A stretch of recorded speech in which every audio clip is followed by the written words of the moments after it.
Welcome back, South Africa, and we are still chilling with Ike. In today's conversation, on the lighter side of politics, we'll be discussing issues such as sexism, feminism, liberalism, amongst many others which are quite interesting, and the youth and citizens of South Africa are, leaning towards these days. Okay, so Ike, the first thing I want to ask you is, what's your opinion on sexism? What do you think sexism is, and what are your thoughts on how it's impacting societies today in any way, shape, or form? Look, we come a long way. And questions such as, is sexism, it's attached with negative connotation, which is bad. It's the same as racism. Any form of discrimination shouldn't be tolerated. But concepts such as sexism, these are concepts that came with the emancipation of Europe. When Europe started to see the light during the Enlightenment age, that's when you had concepts such as sexism. Because if you remember, Africans, they always believed in the Ma'at, the laws of balance. The Japanese or Asians say the yin and the yang. If there's a god, there's a goddess. Each and every sector of society, they had a role to play. I'm not saying that everything was glorious in ancient Africa, but there was always that balance. So most of these concepts, they came from Europe because Europe was operating at a deficit or had so many defects, especially coming out of the Dark Ages where they locked the world for 1,000 years, pushing back on civilization. Yeah. That's what you think of it, hey? And then, how then would you say it plays a role in feminism? And what are your thoughts on feminism as a whole?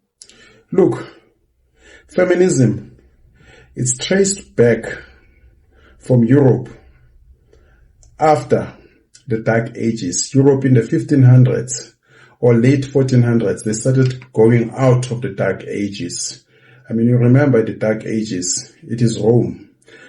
They had a disinformation campaign where they were eliminating every book, every civilization, terming it paganism, because they were trying to kill evidence of what they were stolen. What has been reproduced in the Bible was actually African. So they locked the world into the Dark Ages. So when you talk of feminism, it has to do with patriarchy. It's a counter to patriarchy in Europe. European men, they believe in patriarchy. If you come to South Africa, since we were colonized by the British Empire and later the Afrikaners, they still believed in that. That's why if you can go back to the Zulu codes of law, you go to Roman Dutch law, where women were not emancipated. They were minors. They could not do anything without the permission of their husband. It is not African or Africans who introduced that. It's Europeans like Potchefstroom, your Vasco da Gamas who came here, they introduced those concepts. Your Kretschmer, coming here to South Africa, introducing that Roman Dutch law, which was patriarchal. But Africans, they had queens, like Bomujaj, Bomantantisi, Queen Zenga, who led generals to war. So Africans believed in different roles. So we never had the need for feminism because women were not oppressed. They had different roles. There are queen mothers who played very crucial roles. Even as late as the 1800s, Africans didn't have a term for teenage pregnancy prior to the arrival of the Europeans. They didn't have a term for orphanage homes because a child belonged to the village, belonged to a family. We didn't have old age homes because Africans didn't throw their old people away. Lots of the misnomers that are happening today, they came after the arrival of the Europeans. Even homophobia is not known, in ancient Africa prior to us mixing with Europeans. Do you think it's not known because it was normal for people to be homosexual during African times before the involvement of Europeans? I wouldn't say normal, but Africans are not known for witchcraft. I want to say witch hunt, like it happened in Europe. There were witch hunts. There were witch hunts in America where they were hunting for witch. They tried to write that into our history where they said, Ushaka kasenza ngakhona, trapped the Isanusis, trapped the traditional healers of the day, and those, who couldn't come up with genuine prophecies, they were tortured. There is no history of such or backup of such. I don't know, of any, beside what the Europeans, they have taught about our people. Because remember, it's after Bantu education and the so-called royal education where it was decided that they must make the African history as bloody as possible, make it bloody, make African chiefs to look bad, to justify colonialism. And all those who resist, like Idi Amin, be termed devils. The Europeans, anything that resists against European oppression, expansionism, they call it the devil. Like they've, character assassinated Saddam Hussein, Colonel Gaddafi, Hugo Chavez. In Cuba, they found Fidel Castro. They assassinate everyone who disagrees with them or everyone who sees their nonsense. Even now, if you raise a hand and say, you know what, I have a question with a so-called pandemic now, you'll be assassinated, you'll be called a buffoon, you'll be called a denialist. They've got all these beautiful terms, to call you a revisionist. They will call you a conspiracy theorist. That's how they operate. They'll call you all these type of names, because you see their nonsense. Right. Before we digress, I'd like to bring us back to the topic of feminism. When some of the social media posts that you post, you've got this notion where you say, or you insist or emphasize on the idea that today's feminists direct most of their ammunition towards black men.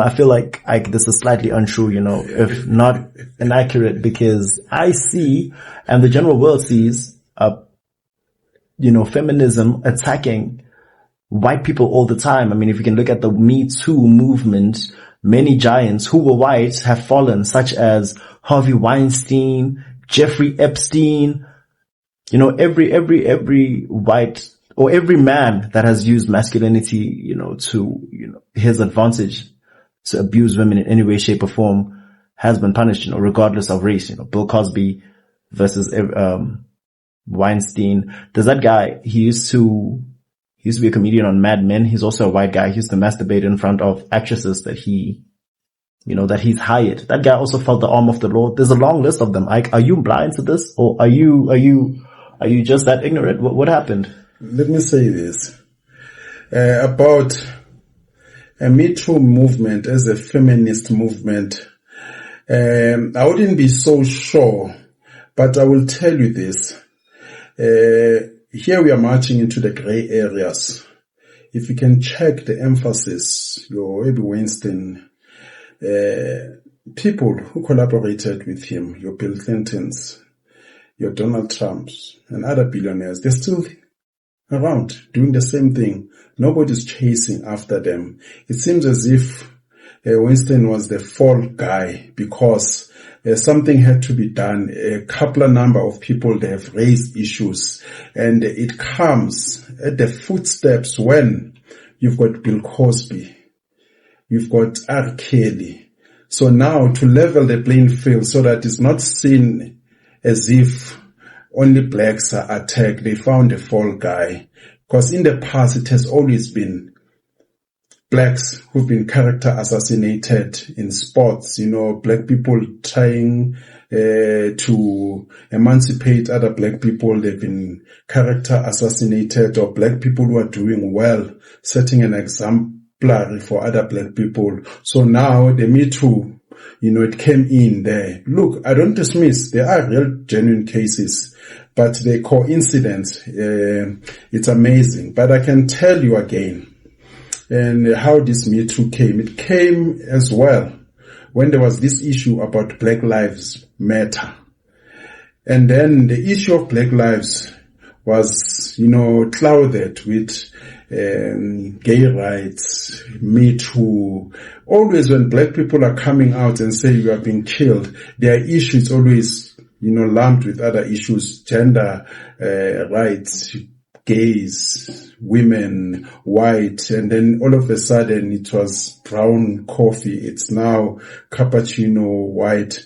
So, but I can tell you for a fact, can I continue on the question of feminism? As I said that in Africa there was no role or no need for feminism. Isn't it amazing that Me Too as it is, you never hear white females calling their men trash. It is black females calling black females trash. And if we must agree, me and you, and say this is a white man's world, then the white man owns slavery, colonialism, barbarism, genocide, apartheid. White man owns all those things, racism such as and sexism, stuff such as chauvinism, sexism, colorism. So therefore, a black man is also a victim of that. But you'll never hear black females powerful like your Oprah Winfrey, fighting white men, saying white men at work, they created this, inequalities. Because remember, black people or black men, a black man doesn't have power. Black people don't have power to implement sexism at work, to implement the inequalities. We are also victims as black people. We are also looking for employment from white people. It is white people who shift us around and pit us against each other. Yet, I would love to hear more voices from black feminists attacking the number one perpetrator, because this is a white man's world. A black man is only reacting. As much as I can say that a black man cannot be a racist, he's only reacting to racism. At best, he can be a bigot. Okay. Ike, just because you're reacting to something doesn't make you not guilty of it. Do you understand me? Somebody is trying to kill you. You shoot the person, Yes, it was self-defense, but will you not be sentenced as a killer as well? There are bounds and limits, to self-defense.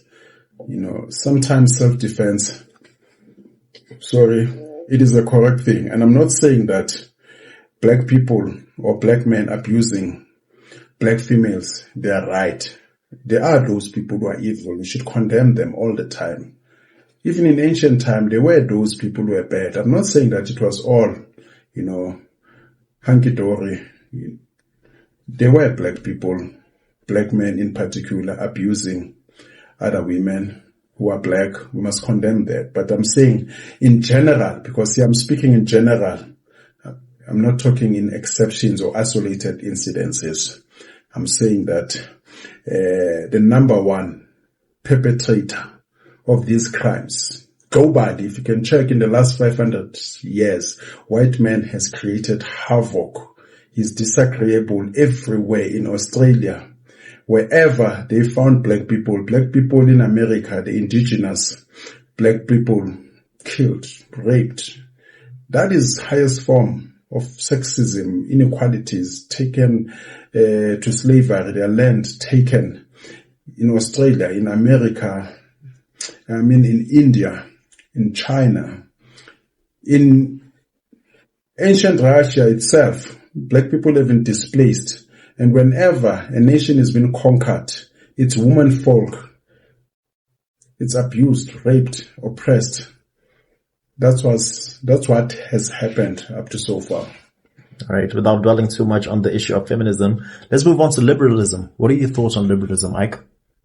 Look, liberalism, the same as, your feminism, your other rights that are lumped with liberalism because it is an umbrella body, which encompasses all these isms, like your gay rights, pro-choice, women rights, everything can be lumped, or most of the things can be lumped under liberalism. As the term says, it comes from the word liberal, as opposed to the orthodox, because liberalism is reacting to the orthodox, or if I were to be particular, rather, to Rome, because you remember that Rome had a tight grip in Europe of everything, had a monopoly of everything, religion,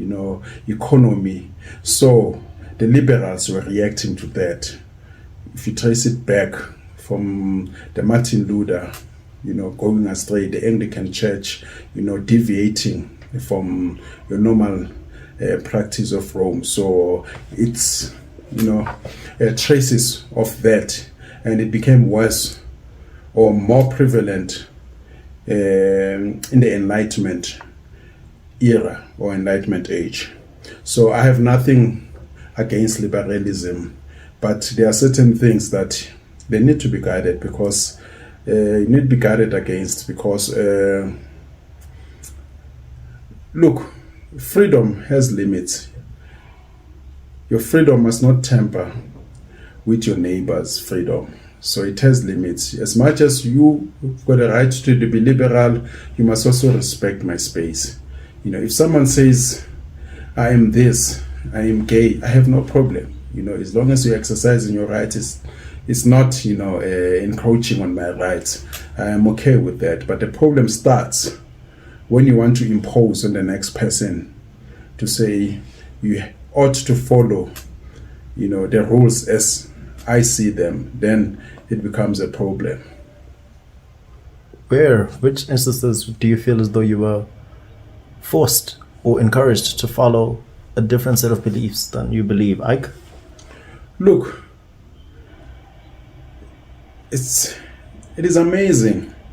As they say that, we are always caught in a cycle as people. Sometimes you start from oppression and we seek to have our space, our freedom.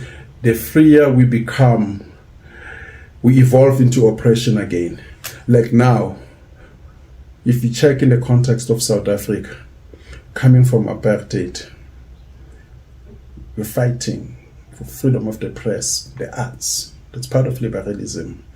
Freedom. Some people talk of, border control. I wouldn't go that much. We need to be free, and we fought for those things. And the freer we became, and then we evolved into something else, like we've seen with the so-called pandemic, where we're all supposed to vaccinate. We're all putting masks, and it didn't make sense. You're putting masks to protect yourself against an illness that had 99% failure rate, and we are all putting masks. And you say, but why am I putting a mask if I'm still injected or vaccinated? They say, no, you're not protecting yourself, you're protecting the other person. No, you're not. There was that confusion. Everybody was going mad. And when you were liberal at that time, saying, hold on a minute, I need to question this. It doesn't make sense. Why can't I buy nappies during the lockdowns? You say, no. In the name of pandemic, that liberalism, was crushed during the pandemic. So we always move in circles. We want freedom. When we are free, we want to go back to chains. To the chains again. I hear that, Ike. In the spirit of liberalism, now you've known to be quite controversial in your career. Jesus Christ was controversial. Progressive people are controversial. Malcolm X was controversial. It means you must be controversial to win. I mean, you check inventors. Elon Musk is controversial. Who's not controversial? That's a game changer. I like that. So, in the spirit of that, we are moving on to the topic of homosexuality. Ike, what are your thoughts on homosexuality? As I said earlier on, if someone says I'm gay and proud, that's your pride. I have nothing to do with you. Whatever that happens, in your space, I have no issues. The only time I have a problem with gay rights, I have a problem with gay movements. I distinguish between gay movements and gay people. Because here's my problem. Gay people, the only time you see them in public is when they speak on gay rights, when they speak about themselves. They never participate on issues that are greater than themselves or issues that are affecting all of us, like apartheid. You don't have a view or a gay view on education, free education, on apartheid itself, on racism, equality. And I know that they will say, no, gays were there in all these struggles, in all these challenges that are facing society. Gays are there, but they are there as individuals, not as a movement. But if I can check other groupings like women, they are there not only as women talking for women's rights. They are there. You'll find mothers saying, we are concerned about drugs. We are concerned about children who are dying in our roads. There's mothers, to offer counseling to other mothers who've lost children in gangsterism. There were church leaders against apartheid. They did not only speak about Christ. Church leaders who spoke on the social ills of the society. Youth. There were youth organizations speaking on apartheid, youth organizations speaking on poverty, youth organization talking on unemployment. But when it comes to gay, the only time they speak is like, my right, I. And then you see gay parades, people drinking and, nudity. It's like, I'm not sure whether the priorities about that, but each time I see gay people, even the prominent gay people on TV, they're always saying nothing. They're always, posting, saying unintelligent things on TV or on the radios. I have a problem with that.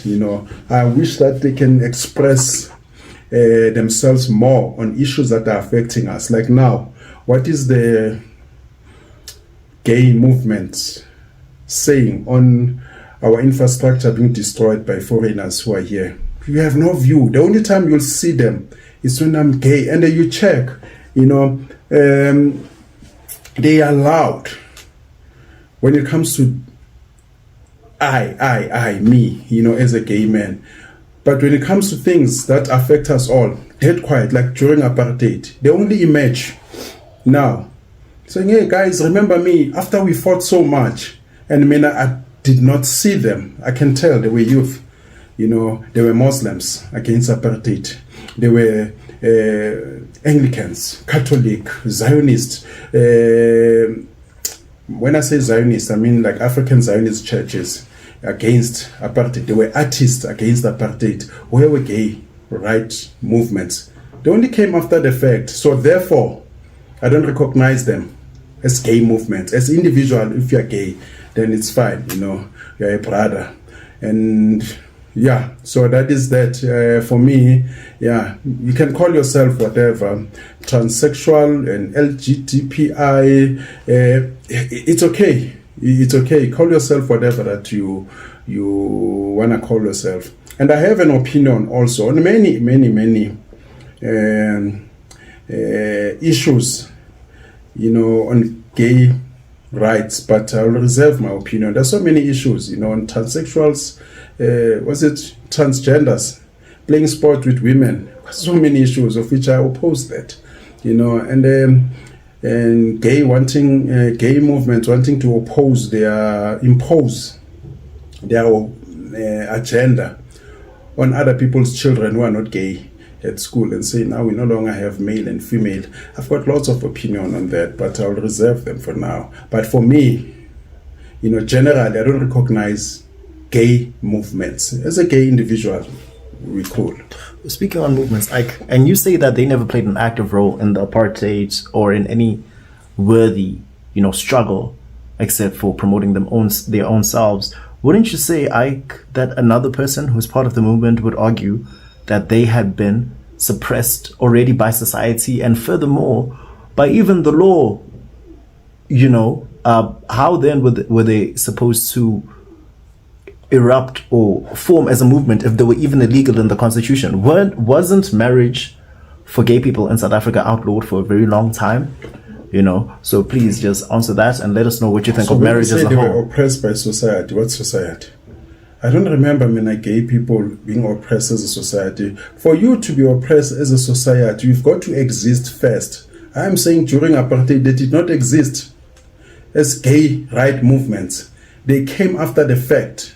After we have been bloodied, after we've lost soldiers on the ground, after students were killed, and then they came after the fact and say, remember guys, I'm here, gay, wedding, whatever. They're coming on that note. Then we say, that's an opportunistic take.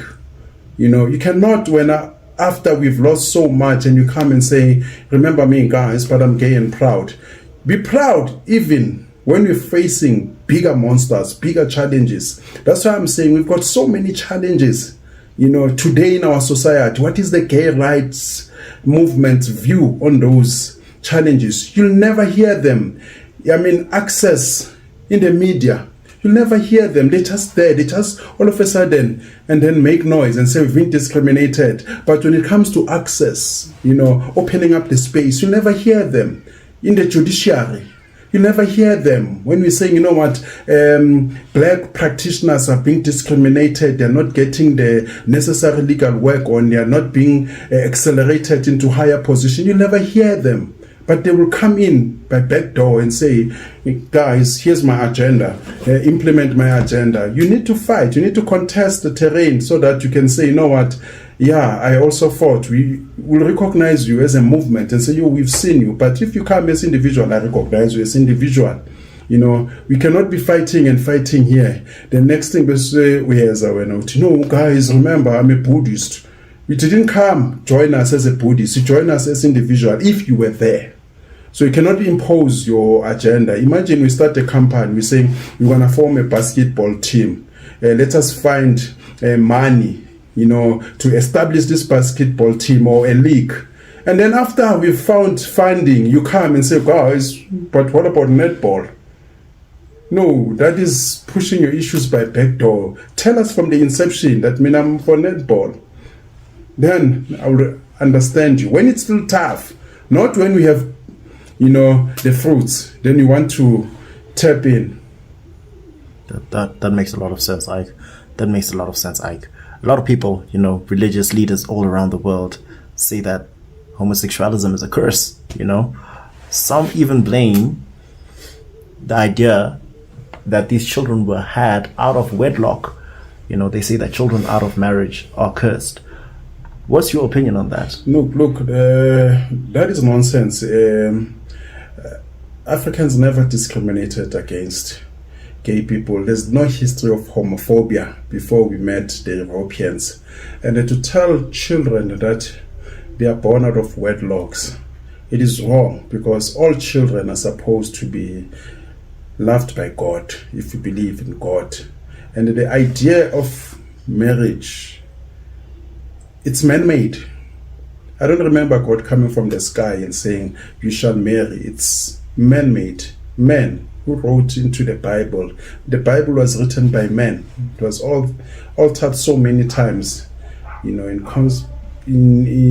Constantine, in Council of Ephesians, in Council of Constantinople, in Council of Antioch. The Bible has been altered by men. Bishops sitting down and say, we're going to force this, on the people. So for me, to say that it is sin, I wouldn't go that far, because for you to say it is sin, it means you must have spoken to God and God told you that.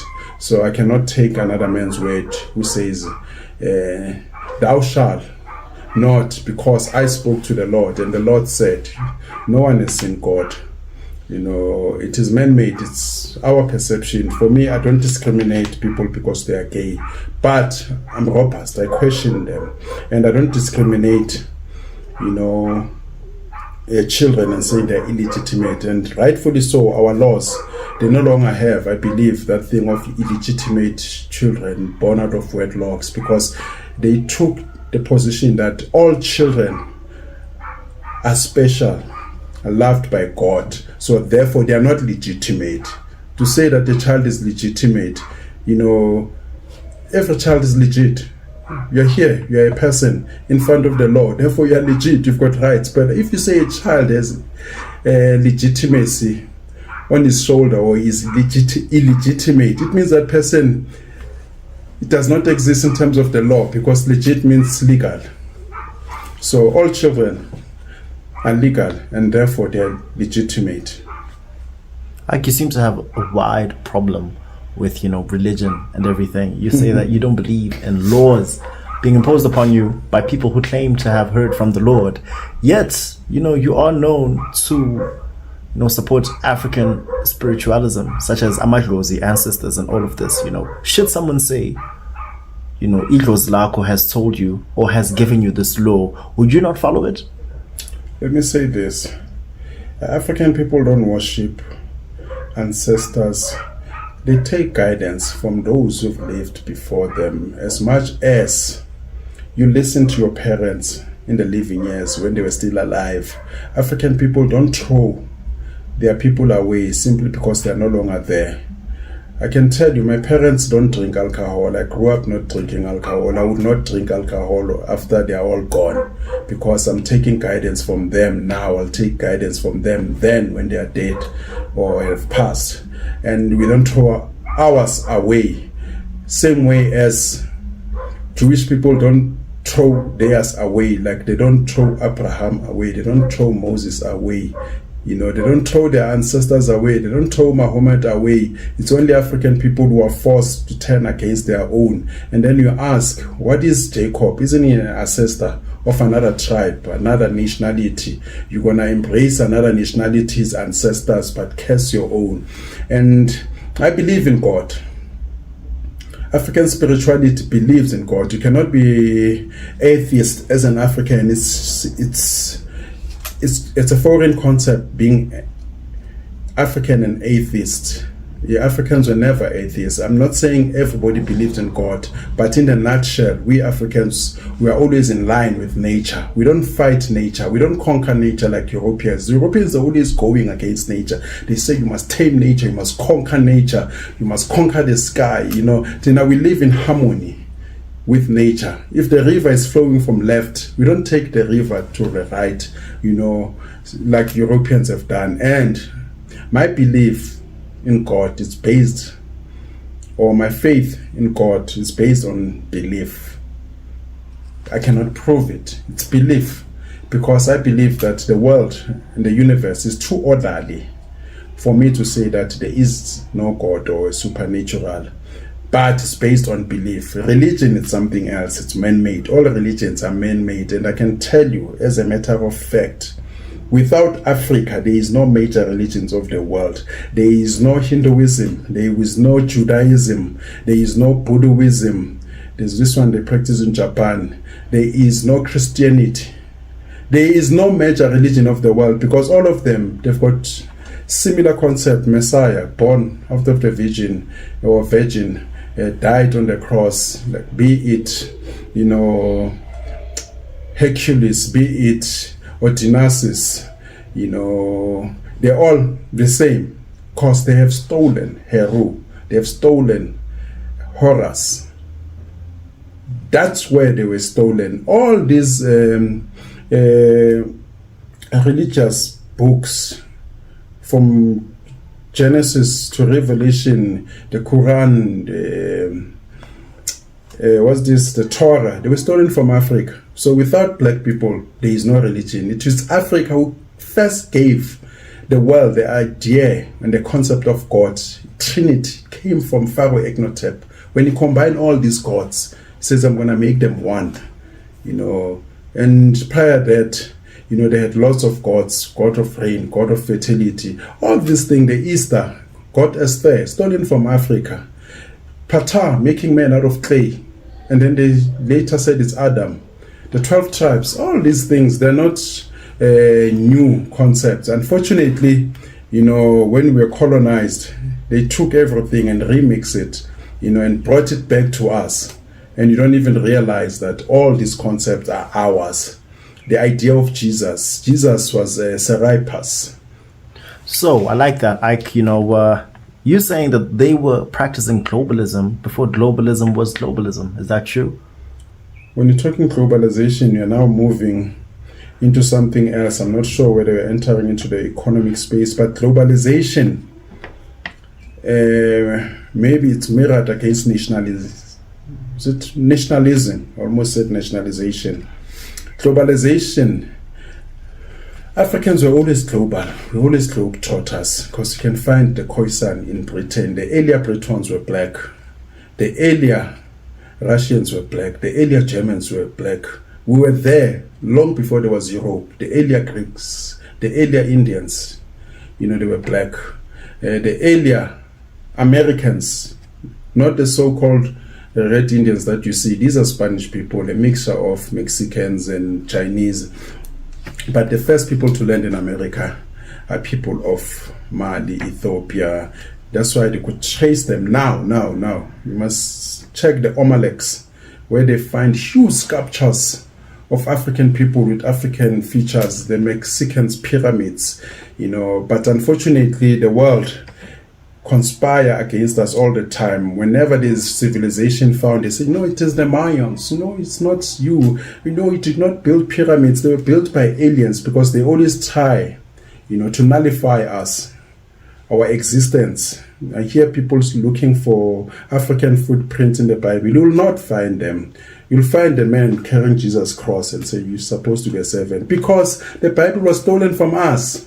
The 10 commandments, there were 42 negative confessions, but Christianity took 10.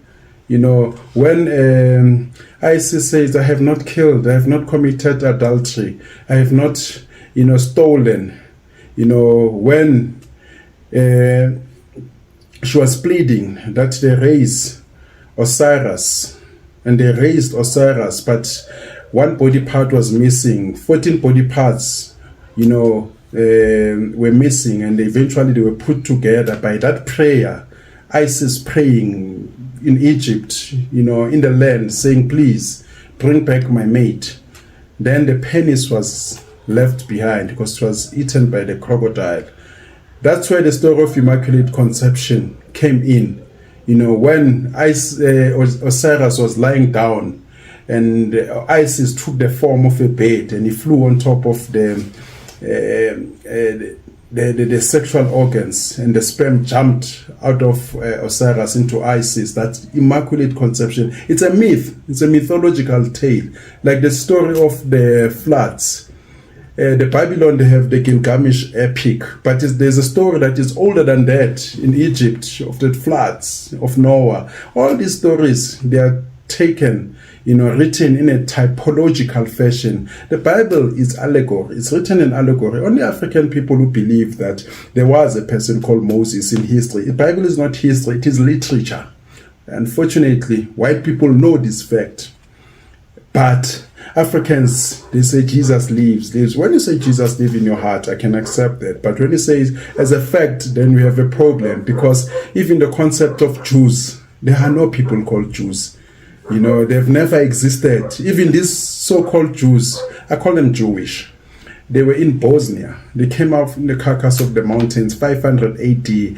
They coined this thing, stealing our image, stealing our legacy. And under their king Bulan, they adopted this Christianity. But then where is the evidence to prove this? What gives you the idea that these African mythologies came before the Bible? And is it impossible to assume, please hold on, sir, is it impossible to assume that perhaps these so-called mythologies that are African that you are quoting were done after the Bible, and in fact stole the storyline of the Bible? Rome used to say that and said, the earlier writers of Rome, They used to say, no, these African stories, they were written before by the devil, so that the devil, the devil wrote them earlier. Then they realized that that story did not hold.